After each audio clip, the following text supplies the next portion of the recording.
Good morning সকলোকে মোৰ অন্য এটি মিনি ব্লগলৈ আপোনালোকক জনাইছোঁ স্বাগতম আৰু এয়া হৈছে মোৰ ভাগিন জানটো ৰাতিপুৱাই তাৰ লগত চোতালতে বহি লৈ কত কি যে কথা পাতিছোঁ আৰু সি হাতত লৈ আছে এটা গোলাপ ফুল আৰু সেই গোলাপ ফুলটো হেনো তাৰ গাৰ্লফ্ৰেণ্ডক দিব তাকে হাঁহি কৈ আছিলে ইফালে মই কম্পিউটাৰ ক্লাছলৈ বুলি ওলাই আহিলোঁ টাইম নোহোৱাৰ বাবে বাহিৰতে দুইজনে বহি আছোঁ এওঁ হৈছে মোৰ ফ্ৰেণ্ড সুব্ৰত ই গেম খেলাত ব্যস্ত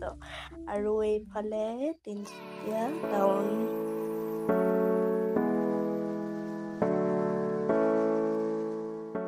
ক্লাছ কৰি দুইজনে ঘৰলৈ বুলি উভতিবৰ বাবে